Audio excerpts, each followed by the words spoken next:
Olá, tudo bem? Nós iniciamos o nosso encontro, o pré-encontro virtual, falando sobre Jacó. Eu disse que eu leria dois textos a vocês. O segundo texto está em 2 Samuel, capítulo 12. É uma leitura longa, mas é necessário que eu faça para você nesse instante. Diz assim a palavra de Deus. Segundo livro de Samuel, capítulo 12.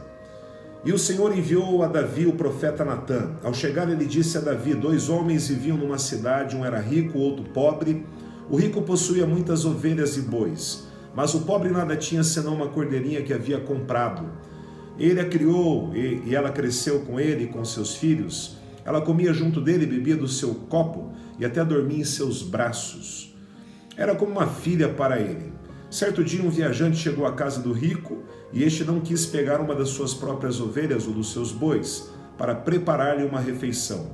Em vez disso, preparou para o visitante a cordeira que pertencia ao pobre. Então Davi encheu-se de ira contra o homem e disse a Natã: juro pelo nome do Senhor que o homem que fez isso merece a morte. Deverá pagar 4 vezes o preço da cordeira, porquanto agiu sem misericórdia. Você é esse homem, disse Natã a Davi. E continuou assim, diz o Senhor, o Deus de Israel: eu ungi rei de Israel e o livrei das mãos de Saul. Dei-lhe a casa e as mulheres do seu senhor. Dei-lhe a nação de Israel e Judá.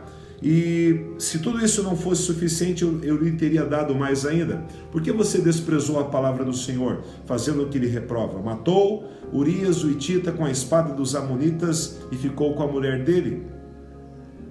Por isso a espada nunca se afastará da sua família, pois você me desprezou e tomou a mulher de Urias o Hitita para ser a sua mulher. Assim diz o Senhor: de sua própria família trarei desgraça sobre você.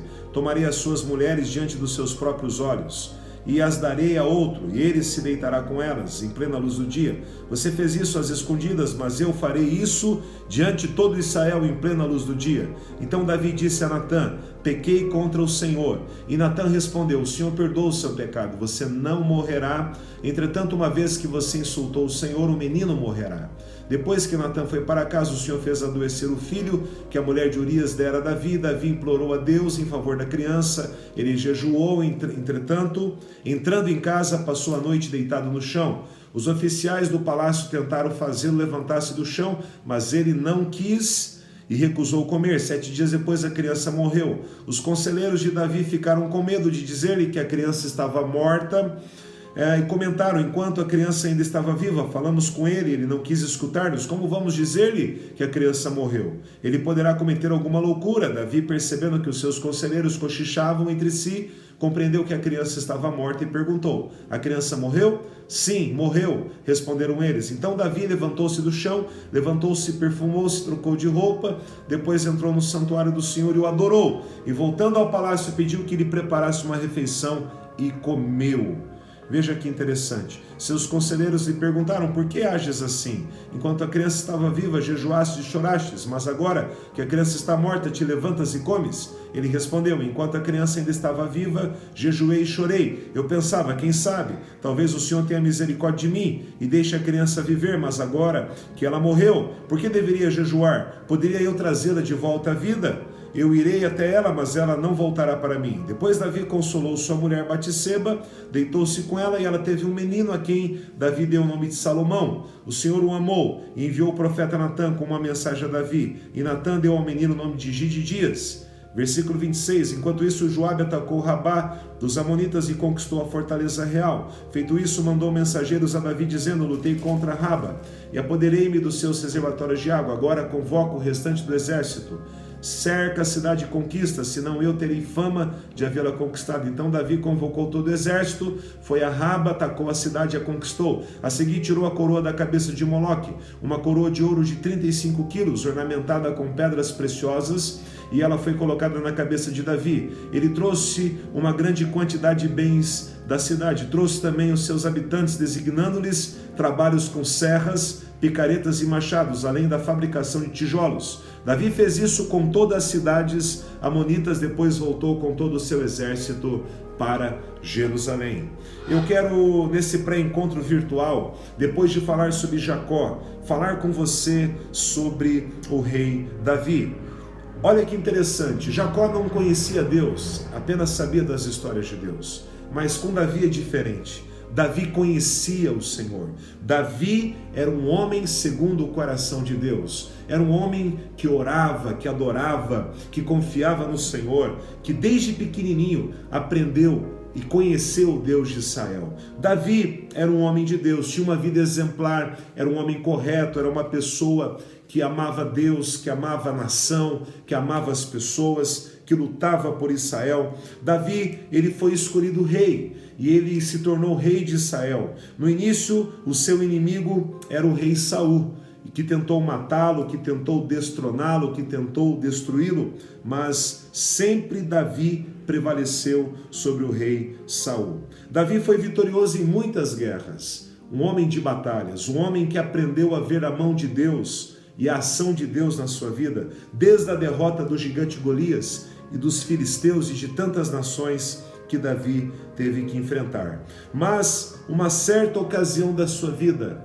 Davi fraquejou, ele deu uma brecha, ele abriu uma possibilidade de Satanás entrar e minar a sua vida espiritual, a sua família, a sua história como rei de Israel. Davi ficou em casa em vez de ir para a batalha, e ele se apossou de uma mulher chamada Batseba. Ele cometeu adultério e logo a seguir, após se deitar com essa mulher que ficou grávida, ele trouxe o seu marido da guerra, Urias, e ele tentou construir uma situação, ele tentou resolver o seu problema, fazendo com que Urias se deitasse com Batseba.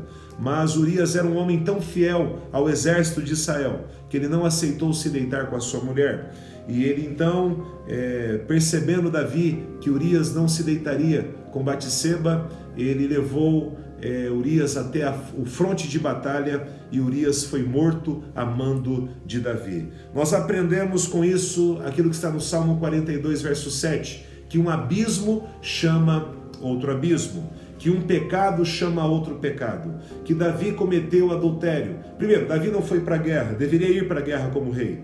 Logo a seguir ele comete adultério e logo a seguir ele comete um homicídio, ele mata um homem para encobrir o seu pecado. Na verdade, o que nós temos que entender é que o pecado encoberto, ele continua a existir. O pecado não confessado, ele continua a produzir resultados ruins e negativos na nossa vida. A história de Davi demonstra que precisamos ter um encontro com Deus para não continuarmos a viver no pecado e no erro, mesmo sendo pessoas convertidas, sendo pessoas de igreja.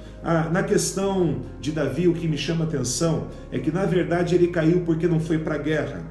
Você e eu precisamos entender que nós estamos numa guerra, e se nós abaixarmos a guarda, com toda certeza pecaremos e causaremos estragos no nosso relacionamento com Deus e na nossa vida espiritual. Na verdade, você precisa entender que o inimigo nunca dorme, que Satanás e os seus demônios estão trabalhando 24 horas para destruir a nossa vida. Na verdade, a história de Davi nos mostra que somos odiados pelo nosso inimigo e que precisamos andar firmemente com Deus e na presença de Deus. Na verdade, Davi pecou porque ele deixou de fazer a vontade do Senhor. Ele deixou de obedecer a Deus na sua vida. E o diabo aproveita disso e destrói a vida de Davi naquela situação. O pecado, ele vai destruir e minando, porque o salário do pecado é a morte. A consequência do pecado é a morte. Romanos capítulo 6, verso 23. Se eu e você não tomarmos cuidado, o pecado vai minando, vai destruindo, ele vai tomando conta, ele vai invadindo diversas áreas da nossa vida. Davi, ele permitiu que o pecado aflorasse na sua vida, e por causa do adultério, a desgraça da sua vida foi imensa. Ele sofreu consequências terríveis na sua história. Ele se desviou da visão de Deus, ele caiu na miséria, ele instalou uma maldição na família real. Na sua família aconteceu incesto, homicídio entre irmãos, imoralidade, traições, tudo porque Davi pecou com Batseba, tudo porque ele mandou matar Urias. Na verdade, quando eu vejo a sentença, a conversa de Natã convencendo Davi do seu pecado e depois a sentença do seu pecado, nós entendemos que o pecado tem consequências na nossa vida. E a consequência do pecado é a morte. Se você não tomar cuidado, você vai morrer espiritualmente, muitas vezes fisicamente. Consequências terríveis na vida acontecem na vida de quem escolhe o pecado. E às vezes pecamos, mas não nos arrependemos. Davi não se arrependeu. Davi tomou posse de Batseba, Davi mandou matar Urias, matou Urias na guerra, mas não se arrependeu dos seus pecados. Ele continuou a sua vida, achando que nada havia acontecido. Mas depois, quando Natã o constrange, quando Natã o exorta, ele diz no Salmo 32:5 que reconheceu o seu pecado encoberto. Confessar em hebraico significa declaração pública, significa reconhecer a nossa falha. O Espírito Santo nesse encontro que você vai participar conosco vai te mostrar muitos pecados, não para te ofender, não simplesmente para te constranger, mas para ajudar você a confessar e a viver uma nova vida de plenitude, de libertação com toda certeza. A história de Davi nos mostra que nós precisamos ter a consciência que a princípio o pecado é gostoso, que o pecado é prazeroso, mas o pecado leva à morte, leva ao afastamento de Deus, leva à destruição, leva à desgraça na nossa vida. Precisamos lembrar que o único caminho de libertação do pecado é a volta para Deus, é um encontro com Deus através de Jesus Cristo que morreu na cruz pelos nossos pecados. Na verdade, nós precisamos desse encontro que vamos participar, permitir que Deus venha nos desmascarar, venha tirar de nós esse pecado que está escondido, que está entronizado no coração e na vida cotidiana. Nós precisamos entender que o encontro com Deus, ele servirá para nos libertar de enganos e trapaças, nos libertar de tramas da vida, de mentiras, de superficialidade, de religiosidade, de coisas que